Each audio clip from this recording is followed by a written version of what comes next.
WhatsApp guys, welcome back once again. दोस्तों, आज की कहानी उस समय की है जब इंसान ने सिर्फ सत्ता और पैसे के लिए इंसानियत को शर्मसार कर दिया। न जाने कितने लोग अगर आज भी उस दिन के बारे में सोच लेते हैं तो उनकी रूह कांप जाती है।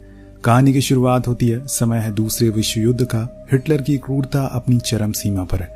वहीं दूसरे देश के लोग भी पीछे नहीं है। अगर साफ शब्दों में कहा जाए तो कभी भी ताली एक हाथ से नहीं बजती, आपको दोनों हाथ की जरूरत जरूर पड़ती है।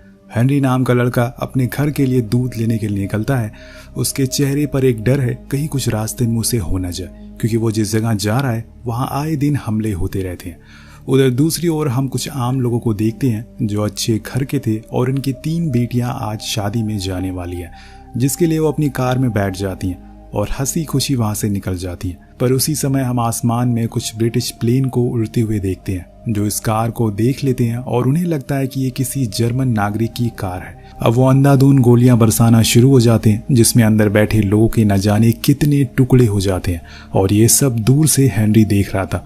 वो कार के पास जाता है, ये सोच कर कि क्या पता कोई जिंदा हो, लेकिन जब वो उस गाड़ी के अंदर का नजारा देखता है तो सहम जाता है। अब वो इतना ज्यादा डर जाता है कि उस दिन उसकी आवाज चली जाती है। आप सोच ही सकते हैं कि कैसा हशर हुआ होगा उन लोगों का। हेनरी के घर पहुंचने पर उसकी माँ बहुत बार पूछती है कि तुम्हें क्या हुआ है, लेकिन वो कुछ बोल ही नहीं पा रहा था। उन्होंने उसे कई डॉक्टर को भी दिखाया पर कोई फायदा नहीं था। रिजल्ट हर जगह एक ही जैसा था। सभी डॉक्टर एक ही बात कह रहे थे कि उसे कोई गहरा सदमा लगा है। अब सीन शिफ्ट होकर पहुंचता है जूटलैंड पर, जो कि एक छोटा सा शहर है जहां पर जर्मन का कब्जा था। ऐसे पे हम एक फ्रेडरिक नाम के लड़के को देखते हैं, जो कि ब्रिटिश पुलिस में ऑफिसर है, लेकिन वो अभी भी जर्मन के अंडर है और उसे उन लोगों के लिए काम करना पड़ता है। इसी बात को लेकर उसके घर वाले उसे बहुत गुस्सा करते हैं, क्योंकि वो दुश्मनों के लिए काम कर रहा है, जो कि उन्हीं के देश में घुस आए और उन्हीं के मासूम लोगों को मार रहे हैं। तो उनकी गेट की बेल बजती है और जब फ्रेडरिक गेट खोलता है तो वहां उसका बचपन का दोस्त जॉन था, जो उसे हाथ जोड़कर अपनी जान की भीख मांगता है, लेकिन वो मना कर देता है, ये कहते हुए कि उसके घर में उसके लिए कोई जगह नहीं। अब उसके माँ बाप उसकी इस हरकत से बहुत नाखुश होते हैं कि उसने अपने दोस्त तक की जान नहीं बचाई। और तभी बाहर से एक गोली चलने की आवाज आती है। ये आवाज थी जर्मन की बंदूक की, क्योंकि उन्होंने उसके दोस्त को बीच सड़क में ही मार डाला था। ये सब वहां से गुजर रही ईवा नाम की बच्ची देख लेती है, जो पूरी तरह से सहम जाती है, क्योंकि उसके स्कूल में तो ये सिखाया जाता है कि अगर आप किसी दूसरे इंसान को तकलीफ दोगे तो गॉड आपको कभी माफ नहीं करेगा। तभी उसकी माँ वहां आ जाती है और फौरन उसे कार से ले जाती है। पर यह हादसा उसके दिमाग में कुछ इस तरह छपता है जो वो कभी भूल नहीं पाएगी। वहीं दूसरी ओर हम हेनरी और उसकी माँ को देखते हैं, जो उसको लेकर एक बड़े डॉक्टर के पास जाती है, लेकिन वो तो खुले आसमान में भी जाने से डर लगता है। उसकी माँ बहुत ही मुश्किलों से उसे लेकर आती है, पर कोई फायदा नहीं होता। डॉक्टर हर वो कोशिश करते हैं जिससे कि उसकी आवाज वापस आ जाए, या फिर ऐसा उसके साथ क्या हुआ है वो जान सके, उसकी ऐसी हालत क्यों हुई है। लेकिन हेनरी बार बार उस दिन के दृश्य को अपने इशारों की मदद से उन्हें समझाने की कोशिश करता है, लेकिन वो समझ ही नहीं पाते। तब उसकी माँ फैसला करती है कि वो उसे अपनी बहन के घर ओपन गिम शहर में लेकर जाएंगे। शायद वहां जाकर हेनरी थोड़ा अच्छा महसूस करे, क्योंकि वहां पर उसकी कजन भी रहती है। वहां आसमान भी नहीं दिखता, क्योंकि वहां बड़ी बड़ी इमारतें हैं। कहानी आगे बढ़ती है और दूसरी तरफ हम शेल नामक एक बिल्डिंग को देखते हैं, जो जर्मन के कंट्रोल में थी, जहां पर वो सभी क्रांतिकारियों को मारा पीटा करते थे। साफ शब्दों में कहा जाए तो ये उनकी क्रूरता का गढ़ था। और आज वो एक डैनिश रिपोर्टर को पकड़ कर ले आए हैं। उसे मार पीट कर उनके प्लान के बारे में पूछ रहे हैं, पर वो कुछ भी उन्हें नहीं बताता, इसलिए वो उसे और तकलीफ देते हैं। अगले सीन में हम 2 ब्रिटिश प्लेन के पायलट को देखते हैं, और ये वही थे जिन्होंने उन आम नागरिकों की कार को उड़ा दिया था, जिसमें उसके अंदर बैठे सभी लोग मारे गए थे। जब इस बारे में उनके सीनियर उन्हें उस दिन की घटना के बारे में बताते हैं कि जिन लोगों को तुमने मारा है वो एक आम नागरिक थे, तो ये जानकर उन दोनों के होश उड़ जाते हैं। उन्होंने इतनी बड़ी भूल कर दी, दोनों को बहुत बुरा सदमा लगता है। उनकी एक छोटी सी गलती की वजह से 4 लोगों ने अपनी जान गंवा दी। वो ऊपर वाले को क्या जवाब देंगे, यही सोचकर वो सदमे में चले जाते हैं। इधर दूसरी तरफ शहर में बने हम एक गर्ल्स स्कूल को देखते हैं, जो असल में एक कैथोलिक चर्च भी था। वहां की एक नन टेरेस खुद को कमरे में बंद करके खुद को ही तकलीफ दे रही थी। ऐसा वो कई महीनों से कर रही है। जब इस बारे में उस स्कूल की प्रिंसिपल को पता चलता है तो वो उसे बुलाकर समझाती है कि तुम्हें खुद को तकलीफ नहीं देना चाहिए, ऐसी किसी बात का हल नहीं निकलेगा। तो टेरेसा कहती है कि अब उसे कोई उम्मीद नहीं है कि गॉड उनके दुखों को खत्म करेगा, इसलिए वो अब गॉड को ढूंढ रही है ताकि वो उन्हें सब कुछ बता सके, लेकिन अभी तक वो उसे कहीं नहीं मिले। जो कुछ भी हो रहा है इस समय वो उन सब का जिम्मेदार उन्हें मानने लगी है। और उसकी इन सब बातों को सुनकर नन भी चुप हो जाती है कि आखिर वो जवाब दे तो क्या दे। उधर हेनरी की माँ उसे लेकर शहर आ जाती है, उसे अपनी बहन के घर रहने को बोलती है क्योंकि यहाँ उसका मन लगेगा। उसके पास उसकी कजिन रीवा भी आती है जो उसी की हम उम्र की है। वो उसके इस दर्द को समझ रही थी, इसलिए वो उसे गले से लगा लेती है क्योंकि हेनरी बार बार अपने उस दिन को याद करके रोने लगता था। उधर हम ब्रिटिशर्स के हेडक्वार्टर में देखते हैं कि ऑपरेशन कार्टेज के लिए पूरी तैयारी शुरू हो गई है। दरअसल दोस्तों उन्होंने अब शेल बिल्डिंग के ऊपर एयर रेड करने का प्लान बना लिया है क्योंकि अब वो जर्मन को यहाँ से बाहर निकालना चाहते हैं। इधर दूसरी तरफ हेनरी की मां ने उसे एडमिशन रीवा के स्कूल में ही करवा दिया है। असल में वो गर्ल्स स्कूल था पर हेनरी एबनॉर्मल था, इसलिए वहाँ की नन ऐसे बच्चों का ख्याल रखती थी। वहीं स्कूल के पास बनी शेल में उस दिन डैनिश रिपोर्टर को मार पीट कर लाया जाता था और ये सब दूर खड़ी टेरेसा देख रही थी। उसे ये पता था कि जो शख्स को वो लोग मार रहे हैं वो असल में उन्हीं के देश का नागरिक है। अब उसके वहाँ लगातार खड़े रहने की वजह से उसके पास फ्रेडी आता है जो उसे जाने को बोलता है। तो वो कहती है कि तुम इस देश के होकर भी अपने लोगों को ही मार रहे हो। ऐसे करने वालों को पता है क्या बोलते हैं? शैतान। उसकी ये बातें सुनकर तभी हेड नन आकर उसे वहां से ले जाती है और उधर वो लोग उस रिपोर्टर को ले जाकर काल कोठरी में डाल देते हैं। वहां पहले से मौजूद कुछ कैदी बाहर खड़े डेनमार्क पुलिस को गद्दार कह रहे थे क्योंकि वो अपने ही लोगों को मार रहे थे।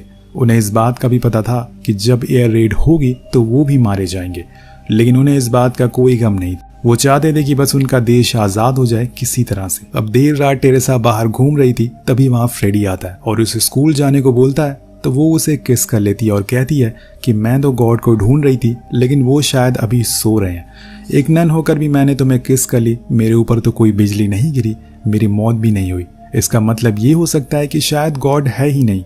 यहाँ फ्रेडी कहता है कि उसने जो उसे कल कहा इस बात की वजह से वो पूरी रात सो नहीं पाए, शायद वो सच में एक शैतान बन चुका है। ये बोलकर वो वहां से चला जाता है। अब इधर रिवा घर पे हेनरी के साथ मिलकर एक एक्ट करती है जो उसके मॉम डैड को बहुत पसंद आता है। ये सब चीजें हेनरा को खुश कर रही थी और यही तो उसकी माँ चाहती थी, वो कम से कम खुश रहे। उधर हम रात में एक बार फिर फ्रेडी को चर्च के बाहर देखते हैं। टेरेसा को बुला रहा था और कहता है कि वो अब अच्छा इंसान बनना चाहता है। उसने जो भी गुनाह किए हैं वो उसे माफी मांगना चाहता है, इसलिए टेरेसा उसे चर्च के अंदर लेकर जाती है और प्रे करवाती है। होप सो कि उसकी प्रे ऊपर वाला सुन ले। अब कुछ दिनों के बाद फाइनली रेड का दिन आ जाता है। ब्रिटिश एयरफोर्स अपनी रेड के लिए तैयार हो रहे थे, पर यहाँ वो दोनों पायलट जिनके हाथों में उस दिन एक हादसा हो गया था वो अभी भी कुछ डरे हुए हैं। उन्हें पता नहीं क्यों ऐसा लग रहा है कि जैसे आज उनके हाथों से कुछ फिर अनहोनी होने वाली है। खैर अब वो एक एक करके सभी उड़ान भरते हैं और उनका मिशन था शेल बेस को उड़ा देना। उधर हम फ्रेडरिक को देखते हैं जो अपने घर जाता है और उस दिन प्रे करने के बाद अपने पिता के गले लग जाता है। उसने जितनी हो सकती थी उतनी माफी उनसे मांगता है क्योंकि उसे एहसास हो चुका था कि वो अभी तक जो भी कर रहा है वो गलत था। उसके डैड पहले तो उसे नफरत करते थे पर आज वो बहुत खुश है। इसके बाद वो न जाने कहाँ चला जाता है। उसकी माँ बहुत रोकती है कि बेटा हमें छोड़कर मत जाओ, लेकिन वो नहीं रुकता। दूसरी ओर रिवा अपने घर पर ब्रेकफास्ट कर रही थी क्योंकि आज उसे जल्दी स्कूल जाना है ताकि वो प्ले की प्रैक्टिस कर सके, लेकिन उसके डैड आज कुछ नाखुश हैं उसकी माँ से, इसलिए वो उन्हें बहुत बुरा भला कहते हैं जो कि रिवा को पसंद नहीं आता। उधर हम शेल के ऊपर वाले फ्लोर पर कैद हुए कुछ क्रांतिकारियों को देखते हैं जिन्हें पता था कि अभी कुछ ही देर में रेड होने वाली है, इसलिए वो सब अपनी खिड़कियों से बाहर देख रहे होते हैं और अपनी मौत का इंतजार करने लगते हैं। ये आप सभी पायलट अपनी अपनी मिसाइल को एम कर लेते हैं और पूरी तरह से तैयार हो जाते हैं, लेकिन इतने में एक पायलट का ध्यान न जाने कहाँ होता है, जिसके चक्कर में उसका प्लेन एक स्पॉटलाइट से टकरा जाता है और प्लेन का संतुलन बिखर जाता है, जिसकी वजह से वो जाकर सीधा स्कूल के साइड वाली बिल्डिंग में लड़ जाता है। और ये पायलट वही थे जिन्होंने पहले भी गलती करी थी। अब इस चीज से एक बहुत बड़ा धमाका होता है। वो आवाज और वो झटका स्कूल तक महसूस हो जाता है। उसी समय शहर में इमरजेंसी अलार्म भी बज जाता है, जिसके बाद सभी बच्चों को फौरन भागने को बोला जाता है। वहीं आसमान में अब प्लेन के बीच में कंफ्यूजन बढ़ जाता है क्योंकि जो पीछे से प्लेन आ रहे थे उन्हें दो जगहों से धुआं उठता हुआ दिखता है, जिसमें एक स्कूल था और उसी को सारे पायलट शेल बेस समझ लेते हैं और उस पर कई सारी मिसाइल छोड़ देते हैं, जिससे पूरी बिल्डिंग हिल जाती है। सभी बच्चे इधर से उधर भाग रहे थे, पर इतने में सीढ़ियों की दीवार गिर जाती है जिसमें कई बच्चे मारे जाते हैं। ये सब ऊपर खड़ी टेरेसा देख रही थी, इसलिए वो फौरन उनसे कहती है कि हमें बेसमेंट में जाना चाहिए। वहाँ एक पायलट सभी को वार्निंग देता है कि हम जिसको टारगेट समझ रहे हैं वो असल में स्कूल है, उसके साइड वाली बिल्डिंग हमारा रियल टारगेट है। लेकिन उसकी ये बात कुछ ही पायलट सुन पाते हैं और वो शेल बिल्डिंग पर हमला करना शुरू कर देते हैं। लेकिन अभी भी कुछ पायलट कंफ्यूज थे कि असली टारगेट क्या है। इधर टेरेसा जितना हो सके उतने बच्चों को लेकर नीचे बेसमेंट की ओर भागना शुरू कर देती है और वहीं जाकर छुप जाती है। पर अगर बिल्डिंग गिर गई तो बेसमेंट भी किसी काम का नहीं रहेगा और यहाँ पर वो कैसे खुद को और बच्चों को जिंदा रख पाएगी। उधर हमें पता चलता है कि शेल की पूरी इमारत को तबाह कर दिया गया, जिसमें कई क्रांतिकारी बच निकले हैं पर आधे से ज्यादा मारे जाते हैं। लेकिन यहाँ स्कूल में अभी भी बम गिराया जा रहा है। तभी एक बम आकर सीधा बेसमेंट के पास गिरता है। उसके गिरते ही हर तरफ दहशत का माहौल बन जाता है, सभी बच्चे डर जाते हैं और थोड़ी देर बाद जब वो फटता है तो सारे लोग और सभी बच्चे मारे जाते हैं। ये बहुत ही भयानक दृश्य होता है जो किसी भी तरीके से बयां नहीं किया जा सकता। और इसी पल हम रिवा और हेनरी को देखते हैं जो बच गए थे, लेकिन रिवा तो मानो सहम सी गई थी, उसके पूरे शरीर में राख लगी हुई थी। तभी हेनरी देखता है कि 2 प्लेन और आ रहे हैं, इसलिए वो अंदर भाग जाता है। लेकिन रिवा वहां से बिना कुछ बोले ही भागना शुरू कर देती है। हेनरी उसे बहुत रोकता है लेकिन वो नहीं रुकती। अब कुछ समय के बाद बमबारी रुक जाती है तो सभी बच्चों के माँ बाप स्कूल की ओर भागना शुरू करते हैं, जिसमें रिवा की माँ एली भी थी। लेकिन जब वो शेल और स्कूल को देखते हैं तो उन्हें यकीन हो जाता है कि इंसान ने अपनी इंसानियत को दफन कर दिया है। हर तरफ मातम छाया हुआ था। सभी माँ बाप की आंखें अपने बच्चों को ढूंढ रही थी। अंदर से कुछ बच्चे और नन बाहर आ रहे थे, लेकिन एली को जिसकी तलाश थी वो नहीं आ रहा था। धीरे धीरे करके वो टूटती जा रही थी। उसका हस्बैंड माइक आकर समझाता है कि सब्र रखो, गॉड हमारे साथ है। मुझे लगता है कि सब लोग जिंदा है, हमें बस उन्हें ढूंढना है। तेजी से एम्बुलेंस आना शुरू हो जाती है। माइक अपनी बेटी रिगमर और हेनरी को ढूंढने के लिए उन मलबों को हटाना शुरू कर देता है। उसकी मदद वहां कई लोकल लोग कर रहे थे, जिसमें फ्रेडी भी होता है। तभी माइक को नीचे से एक आवाज आती है और ये आवाज थी टेरेसा की, जो नीचे फंसी हुई थी, अभी भी जिंदा थी। वो रिगमर को आवाज लगाती है और वो सुनकर समझ जाता है कि वो अभी भी जिंदा है। लेकिन इतनी में माइक को एक बच्चे का पैर दिखता है जो खून से लथपथ था। उसका आधा शरीर मलबे के अंदर था। वो समझता है कि शायद ये उसकी बेटी है, लेकिन जब वो उसे बाहर निकालता है तो वो कोई और थी। पर उसकी जैसी हालत हो गई थी, वो उसे देखकर खुद को रोक नहीं पाता रोने से, क्योंकि उसके शरीर में बस उसकी धड़ी थी और कुछ नहीं। वहीं दूसरी ओर हम हेनरी को देखते हैं। वो अपने चारों ओर घट रही सारी घटनाओं को देखता है और उसे अपना पहला वाला मंजर फिर से याद आ जाता है। उसने अपनी इस छोटी सी जिंदगी में 2 बार ऐसे कत्लेआम देखा है। तभी एक फायर फाइटर आकर उससे कहता है कि तुम मेरी मदद करो, जो भी बच्चे घायल हैं उनसे और उनके पेरेंट का नाम लिखो। लेकिन उस फायर फाइटर को ये पता नहीं था कि वो बोल नहीं सकता। वहीं टेरेसा बार बार लगातार रिगमर से बात कर रही थी ताकि वो अकेला महसूस ना करे। वो उसे बताती है कि जहां पर वो फंसी हुई है वहां की पाइपलाइन फट चुकी है, इसलिए वहां तेजी से पानी भरता जा रहा है। और तभी यहाँ हम एक चमत्कार होते हुए देखते हैं। हेनरी बहुत कोशिश करता है कि वो इशारों में कैसे भी करके उन बच्चों के नाम पूछ सके, लेकिन ऐसा हो नहीं पाता। और तभी न जाने कैसे वो बोलना शुरू कर देता है। इस हादसे की वजह से उसकी आवाज वापस आ गई थी, जिसके बाद वो फटाफट कई घायले बच्चों के नाम अपने डायरी में लिख लेता है। शायद ऊपर वाले ने उसके इस नेक काम को देखकर उसकी आवाज वापस लौटा दी। उधर दूसरी ओर ऑडिटोरियम में सभी पेरेंट्स को इकट्ठा कर लिया जाता है और उन्हें बोला जाता है कि आपको आपके बच्चे की जानकारी यहीं पर मिलेगी। कुछ देर होने के बाद टेरेसा को रिगमर की आवाज आना बंद हो जाती है और यहाँ वो उस काम को करना शुरू कर देती है जो उसने कभी नहीं किया था। अगर किया भी था तो सिर्फ दिखावे के लिए, यानी कि गॉड से प्रे करना, जिन्हें वह बरसों से ढूंढ रही थी। उधर ऑडिटोरियम में एक एक करके हेनरी सभी बच्चों के नाम लेकर आता है और उनके पेरेंट्स भागकर बाहर जाने लगते हैं। इसी दौरान रिगमर की मॉम यानी कि उसकी आंट उसे देख लेती हैं और फौरन उसे गले से लगा लेती हैं। लेकिन यहाँ वो अपनी बेटी के लिए चिंतित थी क्योंकि वो उन्हें कहीं दिखाई नहीं दे रही थी। उधर टेरेसा के पास फिर से रिगमर की आवाज आती है और जो उसे बताती है कि उसके हाथ में एक लोहे का सरिया घुस गया है, जिससे उसे बहुत दर्द हो रहा है। इसलिए यहाँ टेरेसा मदद के लिए आवाज लगाती है, लेकिन उसे शायद यकीन हो गया था कि हकीकत में गॉड नहीं है, क्योंकि अब तक वो होता तो जरूर उन्हें बचाने के लिए आता या फिर किसी को जरूर भेजता। और तभी वहां पर फ्रेडी आ जाता है, जो शायद गॉड का दूत बन के यहाँ पर आया था। वो टेरेसा को देख लेता है, लेकिन वो थोड़ी दूरी पर थी। उधर ऊपर रिवा की माँ हेनरी को देख ली, लेकिन यहाँ पर रिवा के पिता बहुत दुखी थे। वो बस गॉड से प्रे लगातार करे जा रहे थे, किसी तरह से उनकी बेटी मिल जाए। तभी वहां उन्हें हेनरी मिल जाता है, जो उन्हें बताता है कि रिवा तो बमबारी के दौरान यहाँ से भाग गई थी, शायद वो घर चली गई हो।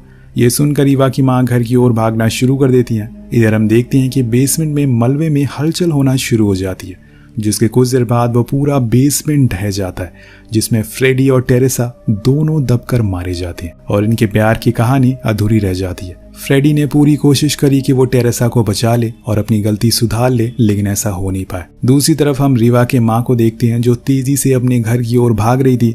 उसके हर कदम बस यही दुआ कर रहे थे कि उसकी बेटी जिंदा हो। कुछ समय के बाद जब वो अपने घर में एंटर करती है तो सामने इवा बैठी थी, अपने सुबह का नाश्ता कर रही थी और ये देखकर उसकी माँ मानो खुशी के मारे रोना शुरू कर देती है।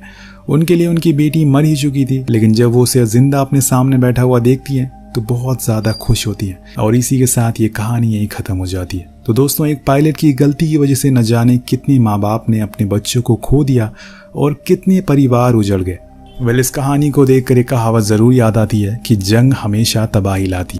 आपको कहानी कैसी लगी नीचे कमेंट करके जरूर बताएगा। मिलते हैं अगली वीडियो में। Peace out.